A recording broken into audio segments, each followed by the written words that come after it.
Good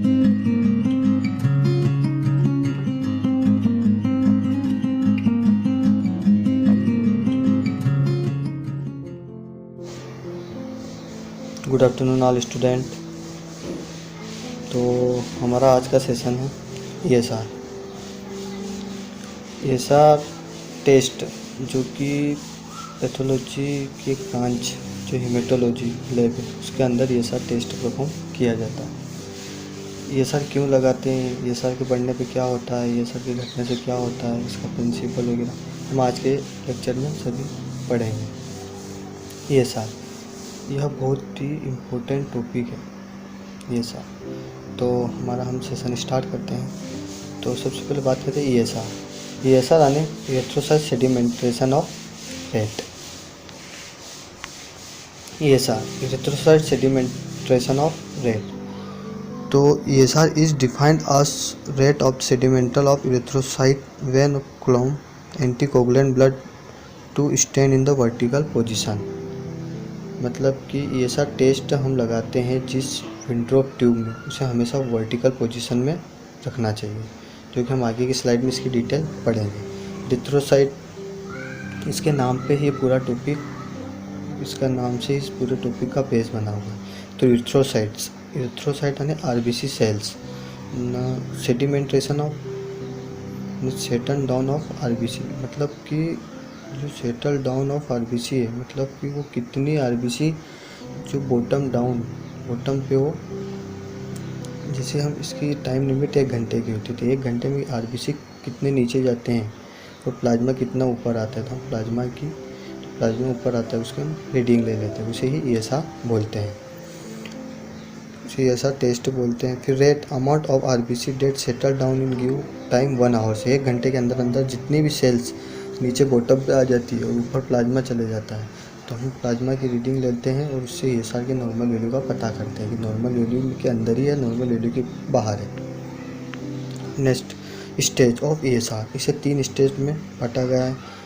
Rolex formation, setting of RBC, packing of cells. तो rouleaux formation में यह 10 to 15 minute के अंदर, जैसे ही टेस्ट लगाते हैं हम, स्टार्ट करते हैं टाइम में, उसके 10 to 15 मिनट होते ही टाइटल सेडिमेंटल ऑफ रोलेक्स फॉर्मेशन, मतलब वहाँ पे रोलेक्स फॉर्मेशन मतलब इम्प्रूव होने लग जाता है और टेस्ट इम्प्रूव होने लग जाता है, उसे हम उस फॉर्मेशन को हम बोलते हैं rouleaux formation. Setting of RBC 40 minute, test जैसे 40 मिनट हो तो सेटल ऑफ कॉन्सेंट्रेट रेट, मतलब स्टेट ऑफ सेडिमेंटेशन। ये 40 मिनट के अंदर जो भी रेड ब्लड सेल्स है धीरे धीरे बॉटम में जमा होने लग जाती है। फर्स्ट स्टेज में हमें रोलेक्स फॉर्मेशन में देखने को मिलता है, बट सेकंड स्टेप में इसे इस टेस्ट और भी परफॉर्म होते देखते हैं। और लास्ट के 10 मिनट में इस टेस्ट का हमें नॉर्मल वैल्यू और नॉर्मल वैल्यू से बाहर इसका पता चल जाता है। तो sedimental slow cell pack of bottom tube, मतलब कि 1 घंटे में अंदर लास्ट के जो 10 मिनट होते हैं उसमें जितनी सेल और बॉटम पे रही है और कितना प्लाज्मा ऊपर है उसकी रीडिंग हम ले लेते हैं। इसे 3 स्टेजों में परफॉर्म किया गया है, जो कि आपने देख लिया। देखिए ये ESR ट्यूब होती है, ये ESR ट्यूब, इसे हम ये इस जो ट्यूब होती है ट्यूब, इसमें हम 2 टेस्ट लगा सकते हैं, ESR भी और PCV भी। तो ESR यानी इसका मार्क 10 तक होता है, 10 सेंटीमीटर की होती है और 1 सेंटीमीटर में हम 10 mm होते हैं। तो ये तो बहुत ज़्यादा ही हो गया, बट इसकी नॉर्मल वैल्यू होती है 10 mm to 20 mm, male female दोनों में आ गया।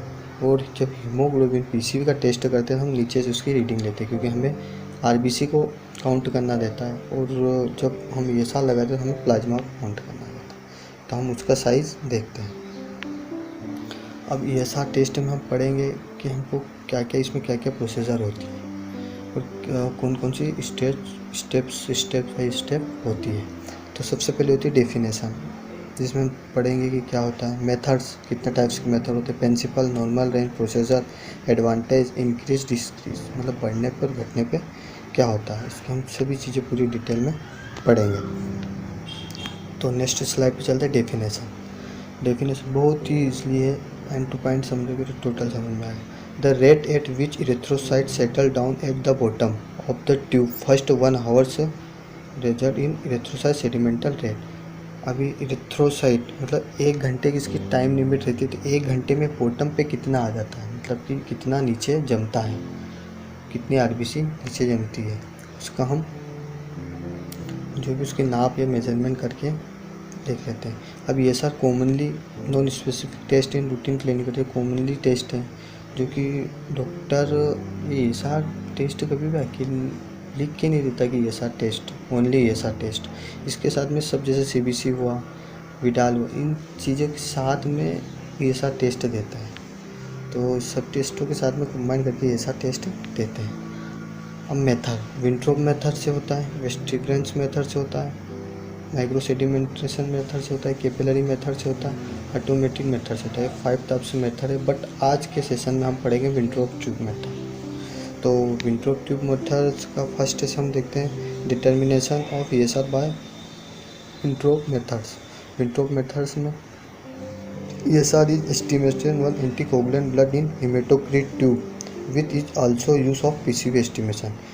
ये जो ईएसआर है एंटीकोगुलेंट मतलब ईडीटी की ट्यूब में लेते हैं, ईडीटी की ट्यूब में लेते हैं, जिसमें क्यों लेते हैं कि इसमें ब्लड क्लोटिंग नहीं होता, क्लोट नहीं होता इसमें, इसलिए हम इसका इस्तेमाल करते हैं। यही टेस्ट हम पीसीबी के लिए भी, जो यही ब्लड है हम पीसीबी के लिए भी इसका इस्तेमाल करते हैं, इसी ईडीटी ट्यूब में लेके टेस्ट भी हम परफॉर्म करते हैं। Advantage of this method in same tube in use of PCB, अभी बताया सेम ट्यूब होती है पीसीबी और ईएसआर के लिए, दोनों के लिए, और हम एंटीकोगुलेंट में ही लेते हैं, ईटीटी में ही ब्लड सैंपल लेते हैं दोनों टेस्टों के लिए। अब principle, when anticoagulant blood in place in the vertical tube of stand, मतलब कि जो इस टेस्ट में हम जैसे ही ब्लड लेंगे तो वेंट्रोप ट्यूब में डालेंगे, उसे वर्टिकल पोजीशन में रखना है, जिससे RBC settle down in the bottom of the tube, जिससे कि आरबीसी ठीक से उसके बॉटम में जा सके। टाइम लिमिट 1 घंटे के टाइम ड्यूरेशन के अंदर। The speed of sedimental of rate in plasma hour provide 1 hours, मतलब 1 घंटे में हम इसका मेजरमेंट कर लेते हैं कि यह नॉर्मल रेंज में ही है या नॉर्मल रेंज से बाहर है। इसमें हम आरबीसी का काउंट भी कर सकते हैं, बट ईएसआर के लिए हम प्लाज्मा का काउंट करते हैं, पीसीबी के लिए हम आरबीसी का काउंट करते हैं।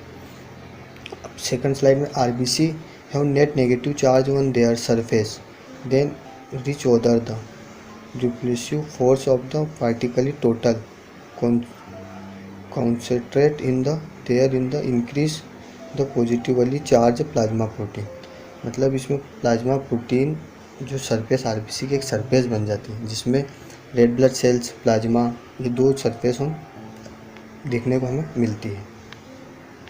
अब फैक्टर इफेक्टिंग ईएसआर, मतलब ये मेन कॉमनली समझ लो कि ईएसआर टॉपिक का मेन बेस यही है। प्लाज्मा फैक्टर, तो 3 तरह के फैक्टर होते हैं, plasma factor, red cells factor, technical factor. Plasma factor में फाइब्रिनोजन होता है, न ग्लोबुलिन होता है।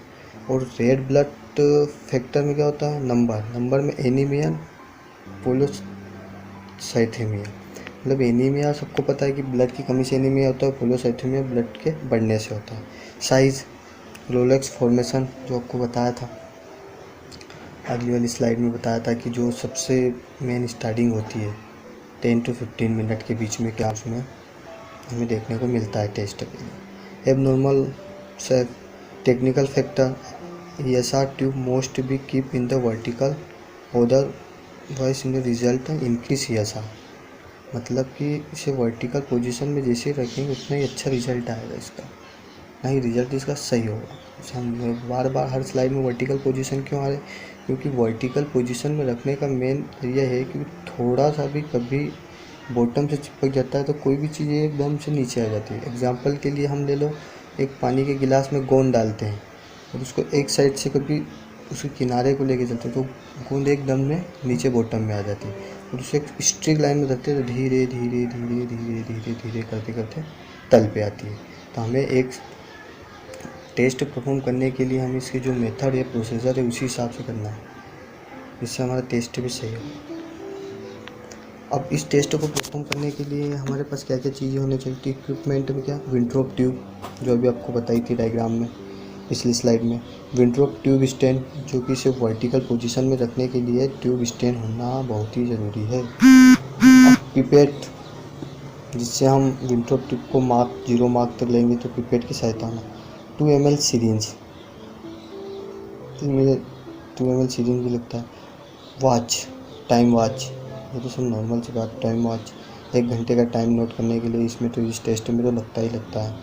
और फिर सोडियम साइट्रेट ब्लड सैंपल, ये ट्यूब भी लगती है। इक्विपमेंट तक यहाँ तक सब क्लियर हुआ। अब इसके बाद इसकी नॉर्मल नॉर्मल मेल में होती है 0 से 10 या 0 से 9 mm भी होती है पर आवर्स, मतलब 1 घंटे में इसकी नॉर्मल वैल्यू 0 से 9 और 0 से 10 के बीच में होती है मेल में, और फीमेल में 0 से 20 के बीच में होती है 1 घंटे में। और ऐसा कुछ ज़रूरी नहीं है, ये कभी कभी प्रेगनेंसी में या ओल्ड जो 50 साल से ऊपर है उनका ESR भी बढ़ा हुआ ही आता है, प्रेगनेंसी में भी आता है, पर ज़्यादा ही हाई होता है तो भी समझ लो कि इससे भी कुछ इन्फ्लामेशन जो कि हम इंक्रीज डिक्रीज में चीज़ें हम तुम्हें क्लियर पूरी करवाएंगे। प्रोसेसर अब मिक्सिंग द ब्लड कैपिलरी, सबसे पहले हम जो EDT रहता है उसे अच्छे से मिक्स करते हैं। इस टेस्ट को परफॉर्म करने के लिए सबसे पहले टेस्ट में हम उसमें सैंपल लेते हैं EDT की ट्यूब में। EDT की ट्यूब में जो हम टेस्ट लगा रहे हैं ESR का, तो फिर उसको लगाने में 1 या 2 घंटे बाद हमने, जैसे कि 1 घंटे बाद ही उस टेस्ट को लगाया हमने, तो उस जो EDT की ट्यूब है उसमें क्या है कि RBC नीचे में प्लाज्मा ऊपर हो जाता है। और तो ऐसे नहीं कि अपने को ऊपर से प्लाज्मा ही ले लिया और टेस्ट परफॉर्म कर दिया, उससे हमारे टेस्ट की जो रेंज है वो पूरी ठीक से नहीं आएगी और हमारा टेस्ट भी ठीक से, उसकी रिपोर्ट भी नहीं आएगी। तो इसलिए हमें EDT ट्यूब जब भी लो तो जब उसे हमें मिक्सिंग करना चाहिए, अच्छे से मिक्स करके ही उसमें से हमें ब्लड सैंपल लेना चाहिए। तो फर्स्ट पॉइंट होगा। सेकंड पॉइंट में fill the Wintrobe tube 0 mark of the using in pipette in syringe की, मतलब कि पिपेट की सहायता से 0 मार्क तक हम विंट्रोप ट्यूब होती है उसे 0 मार्क तक भरते हैं, ना ही 0 मार्क से ज़्यादा, ना ही 0 मार्क से कम। इससे क्या होता है कि कभी ज़्यादा भर दिया तो हमारी रीडिंग आएगी, कम भर दिया तो रीडिंग जो हमारी होगी वो बहुत गलत होगी, इसका ध्यान रखना चाहिए। अब थर्ड पे आता है place the tube in extra vertical position in the stand the timer of 1 hour, मतलब इसे वर्टिकल पोजीशन में स्टेन की सहायता से रखना चाहिए और 1 घंटे का टाइम लिमिट इसकी भर के रखना चाहिए। अब फोर्थ में आते हैं at the end of the 1 hours note the level of erythrocyte count mm, मतलब 1 घंटे में हमें इसकी रीडिंग ले लेनी चाहिए। 1 सेंटीमीटर आए तो 10 mm, 2 सेंटीमीटर आए तो 20 mm। सेंटीमीटर की ट्यूब होती है, 10 सेंटीमीटर की ट्यूब होती है। जैसे ही 1 सेंटीमीटर नीचे गिरा, 2 सेंटीमीटर तो 20 ml, 1 सेंटीमीटर गया तो 10 ml, इस चीज़ का हमें ध्यान रखना चाहिए। प्रोसीजर के बाद आगे हम देखते हैं, जैसे कि 2 ml सिरिंज हमने ली, पेशेंट का ब्लड जैसे ही निकाला उसको सबसे फर्स्ट वाले में देखो EDT की ट्यूब में डाला, EDT की ट्यूब में अच्छे से मिक्सिंग कर दिया। उसके बाद जब भी हम टेस्ट लगाते हैं पिपेट की सहायता से हम ब्लड लेते हैं, फिर विंट्रोप ट्यूब में हम 0 मार्क तक मार्क करते हैं उसको, और फिर विंट्रोप स्टेन की सहायता से उसे वर्टिकल पोजीशन में रख देते हैं और 1 घंटे के बाद उसे हम उसकी रीडिंग नोट कर लेते हैं। पूरा डायग्राम देखो, जैसे ही सिरिंज हमने EDT में उसका सैंपल लिया, EDT को अच्छे से मिक्स किया, EDT मिक्स करने के बाद पिपेट की सहायता से ब्लड सैंपल लिया, फिर विंट्रोप ट्यूब होती है उसमें 0 मार्क तक ब्लड लिया, फिर विंट्रोप स्टेन की सहायता से उस जो विंट्रोप ट्यूब है उसे वर्टिकल पोजीशन में रखा फोर्थ स्टेप में, और फिर उसकी हमने टाइमर सेट कर दिया 1 घंटे का, और उसके बाद उसका मेजरमेंट कर लेंगे। अब इंक्रीज ESR वैल्यूज़, इंक्रीज इसके बढ़ने से जो ESR हमारा बढ़ा हुआ आएगा उससे क्या क्या डिसीज़ होती है, वो किस कारण से बढ़ा हुआ आता है। तो सबसे पहले इन्फेक्शन, बॉडी में किसी भी तरह का इन्फेक्शन होता है तो हम ESR टेस्ट करवाते हैं। पता रहता है बाहर का, पर अंदर का जो हमको इन्फेक्शन होता है ESR टेस्ट करवाते हैं। ठीक। इन्फ्लामेशन यानी हमारे कहीं पे भी सूजन हो गया तो हमें बाहर का सूजन तो दिख जाता है, बट लीवर में हो गया, किडनी में हो गया, इन चीज़ों में कभी सूजन हमको होता है, हमको पता कैसे चलता है, तो इसके लिए हम ESR टेस्ट करवाते हैं, इसलिए हम इन्फ्लामेशन बोलते हैं। हाइपरफाइब्रिनोजन, मतलब हाइपरफाइब्रिनोजन, ये फाइब्रिनोजन जो RBC है इनको एक दूसरे को बांध के रखता है, जिससे कि जो इन्फेक्शन की अवस्था में होता है फाइब्रोमियल तेज़ी से कार्य करता है। आरबीसी की जो सेलें रहती है उसे जकड़ के रखता है, जिससे कि आरबीसी इस कंडीशन में बहुत ही नीचे जल्दी बैठती है, जिससे हमारा ये सा बड़ा हुआ आता है।